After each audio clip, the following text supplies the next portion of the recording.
लोहे की दुकान में अपने पिता के साथ काम कर रहे एक बालक ने अचानक ही अपने पिता से पूछा, पिताजी, इस दुनिया में मनुष्य की क्या कीमत होती है? पिताजी एक छोटे से बच्चे से ऐसा गंभीर सवाल सुनकर हैरान रह गए। फिर वे बोले, बेटे, एक मनुष्य की कीमत आंकना बहुत मुश्किल है, वो अनमोल है। बालक, क्या सभी उतनी ही कीमती और महत्वपूर्ण हैं? पिताजी, हाँ बेटे। बालक कुछ समझा नहीं। उसने फिर सवाल किया, तो फिर इस दुनिया में कोई गरीब तो कोई अमीर क्यों है? किसी की कम रिस्पेक्ट तो किसी की ज्यादा क्यों होती है? सवाल सुनकर पिताजी कुछ देर तक शांत रहे और फिर बालक से स्टोर रूम में पड़ा एक लोहे का रॉड लाने को कहा। रॉड लाते ही पिताजी ने पूछा, इसकी कीमत क्या होगी? बालक, 200 रुपए। पिताजी, अगर मैं इसके बहुत से छोटे छोटे कील बना दूं तो इसकी क्या कीमत हो जाएगी?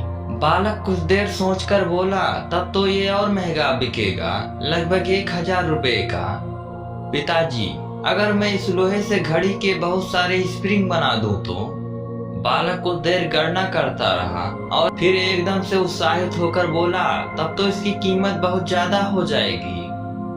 फिर पिताजी उसे समझाते हुए बोले, ठीक इसी तरह मनुष्य की कीमत इसमें नहीं है कि अभी वो क्या है, बल्कि इसमें है कि वो अपने आप को क्या बना सकता है।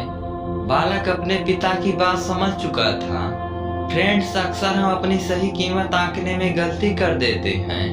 हम अपनी प्रेजेंट स्टेटस को देखकर अपने आप को वैल्यूलेस समझने लगते हैं, लेकिन हम में हमेशा अथाह शक्ति होती है।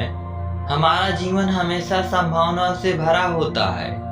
हमारे जीवन में कई बार परिस्थितियां अच्छी नहीं होती, पर इससे हमारी वैल्यू कम नहीं होती।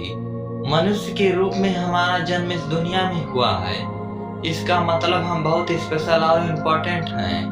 हमें हमेशा अपने आप को इम्प्रूव करते रहना चाहिए और सही कीमत प्राप्त करने की दिशा में बढ़ते रहना चाहिए।